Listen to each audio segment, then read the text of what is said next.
What's up? Today I've prepared a really cool variation for you how to defeat one of the very common chess openings, the French defense.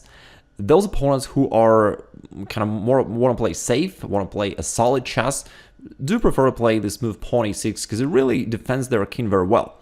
And in the main line of the French defense, after d4 and d5, I suggest that you go for the advanced variation pawn e5.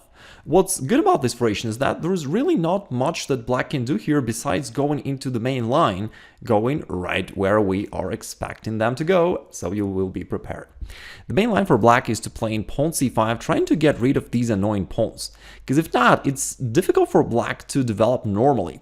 Your space advantage prevents black from going knight f6, this knight would be captured. If knight goes over here at some point, you can capture it and destroy their pawn shield.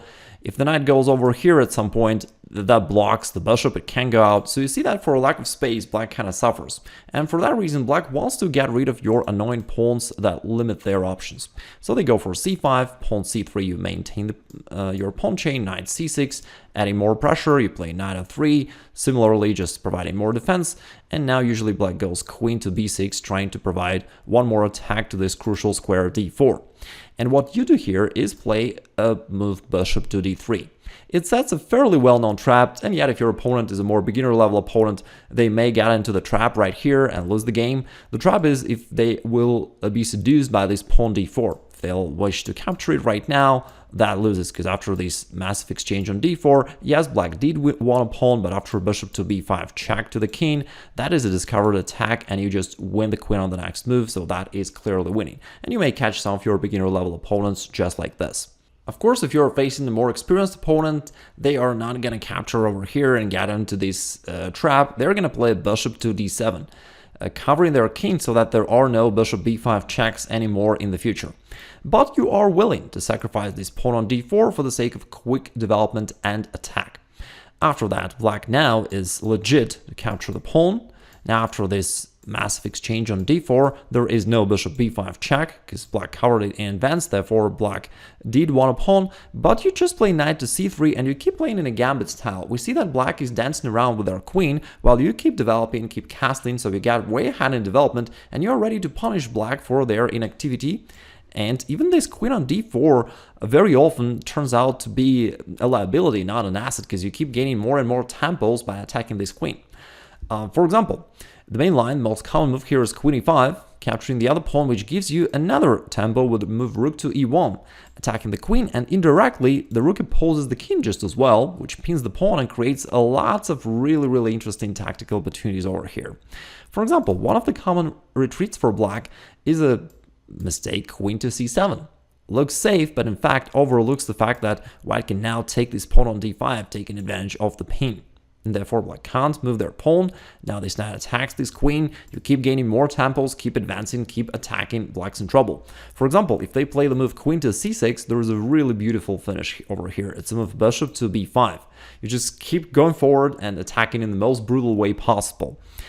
What's wrong with black capturing one of your minor pieces? Well, if queen takes d5, we already know that this pawn is pinned, right? Therefore you can just grab the queen, and that is game over. Black can't recapture because of the pin. So that does not work for black. What if queen decides to capture over here? Well, then there is knight c7, a triple fork, and on the next move we're gonna pick up the queen and win the game. There is also another really nasty variation here. After we attack the queen, we know that queen goes back to c7 is a bad mistake, because it just gives you another tempo to attack and to grab a pawn. If your opponent notices that, they may decide to maintain the guard of this pawn and to keep the queen close and play something like queen to d4 so that you can't win a pawn like that. But in that case, there was a really shocking sacrifice. Rook takes e6. I mean, if you ever play this move, you should feel really satisfied. I mean, it's a rare case in a real practical game where you can sacrifice a rook like that. The trick is here, regardless of what black does, they get into a discovered check problem. If bishop over here takes, then there is bishop b5. We saw similar tactics in one of the previous variations, and here it works just as well. Check to the king, and after the king moves, you grab the queen. So that wins the queen for you. And on the previous move, if black captures with a pawn, then you just deliver the same discovered check simply from the other angle. Bishop g6, check to the king, and you win a queen anyway. A move which is considered to be the main move for black is the move queen to d6. It keeps defending this pawn on d5, and it's also a safer square for the queen. But nevertheless, we're going to keep gaining tempos by attacking it. This time, since we can't go knight takes d5 anymore, we're going to go knight to b5, attacking the queen, and also aiming for this square c7, because from there it's going to fork the king and the rook. Therefore, black has to do something about that. If they ever wish to take your knight, you're happy, because after you recapture, you attack the king. It has nowhere to guard it, so it will have to make a move, and after that it loses the right of castle, and you just keep attacking the centralized king. So that's pretty good for you. If the queen wants to go, it needs to keep defending this square just as well. So if, let's say, they go queen b6, you play bishop to e3. You see it's a common theme throughout all these variations. You get a lot of tempos by attacking these desperate queen. And here, believe it or not, the most played move here by black is a losing mistake, bishop c5. It's a very natural move for black to play, because so far they've been playing around with the queen, and they do want to develop somehow, right? And it looks right to develop a piece and to cover their queen. But the only problem is that it's just a losing mistake, because after you take over here, you play rook to c1, bringing up the rook into the game. Now the queen is attacked, it has to go somewhere, let's say queen e7 or any other square. Knight to c7, fork to the king and the rook, therefore you win the rook and you keep attacking. And what's nice about this is that I've checked the database, 2,600 rated players, 2,700 rated players got trapped like this. So you see that it's really not easy for a real player to somehow keep up with all of your threats and to find proper defenses for black. Stockfish always says that black is fine, but in a real game of chess, it's a lot more challenging for black. By the way, I do understand that you may feel a little bit overwhelmed and not being able to remember all these variations, but you don't need to. You just can get this overall idea that you get ahead in development, you keep attacking opponent's king, opponent's queen, gaining more tempos, and you can just keep going forward and attacking. Your opponents are not geniuses, they don't know all these variations either. Finally, I always encourage you to check out my free masterclass, where I'm sharing with you the 3 main opening tasks, which are universal guides for any opening. I'm also sharing there how to find proper attacking moves in any positions. So if you ever forgot the right move, the theory, you can just follow those general guidelines. Anyway, let's now get to the most challenging line. If your opponent is well prepared, instead of capturing this pawn and being greedy, your opponent will probably play the move pawn a6, which is safer. We notice that in many of these variations, either your knight or bishop jumps there, and it's very annoying for black, and therefore it is prudent for black to cover this square in advance. What do you do then? Well, in this case, you don't have to sacrifice your second pawn over here, and you can just defend it with the move queen to e2. After that, black still needs to develop somehow, so they are usually going knight to e7. You play king h1, unpinning these pawns so that you are capable of playing pawn f4 if necessary. Like goes knight c6, developing and also hitting this pawn for the second time. And although you could defend it with the move pawn f4, I recommend that you play for quick development and attack. I think that in a real game of chess, especially if it's a blitz game, that's going to be really dangerous for black. So what I recommend you to do is to play the move bishop e3, going for the attack, playing like Mikhail Tal, and you are really have great chances to play a spectacular game afterwards. So bishop e3, attacking the queen, will probably take over here. Now you keep gaining more tempos, playing f4, attacking the queen. It goes back, and now you play f5. Your idea here is that you're fully mobilized and you just want to open up the position and start attacking this king. And for that reason, moving this pawn away would be a bad mistake for black. Black really needs to develop somehow.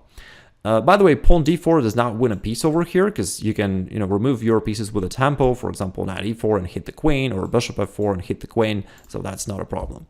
After f5, your opponent will probably play bishop e7, because they realize that they're underdeveloped, they need to castle. And here you can play a really nice move, rook to d1.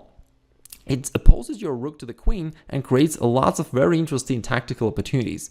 And what I love the most about this position is that the move which seems to be the safest, the most prudent decision for black is a terrible mistake. And I'm talking about the move castling. Alright, if black wants to castle and play safe, that is a losing mistake, because then you've got pawn f6 and your entire army is ready to go after black's king, and black is completely defenseless. Now with the move f6, we just want to open up the shield and then start attacking.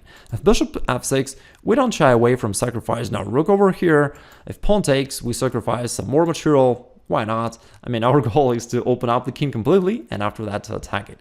So king takes, now queen h5 check. White's attack is fairly natural, because you just go forward and attack something all the time. Where will this king go? I mean, it's never safe for the king to go to g7, because in this case, notice that your bishop and queen are controlling this square, so you can always go something like bishop h6, involve the bishop into the attack, and that's going to be bad for black. Therefore, king going there to g7 is not a safe option. King g8 looks better. Then you've got another spectacular move, knight to e4. You're engaging your knight into the attack, and you're taking advantage of the fact that your rook on d1 is pinning the pawn, so it can't move. That's really something black certainly could not foresee. I mean, it's a really advanced variation, but it's easy for white. All right, so after knight e4, you attack the queen and also this pawn on f6. Therefore, queen e5 looks good for black, but you still can grab this pawn with a few more checks.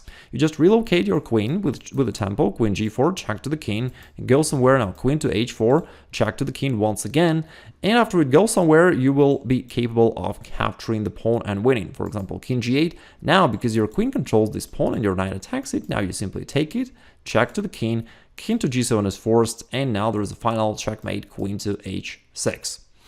Oh, it's a fairly long variation, but it's not that difficult for white to execute it, because you just keep making checks and attacking opponent's king. It's a lot harder for black to find proper defensive moves, while finding right attacking moves, generally speaking, is a lot easier. If you enjoyed this video and if you are interested in handling the French defense in the proper way, I've got another video which also covers another variation of the French defense, which you may enjoy just as well. Also, don't forget to subscribe and hit the bell to not miss out on future videos. Take care, all the best, bye for now.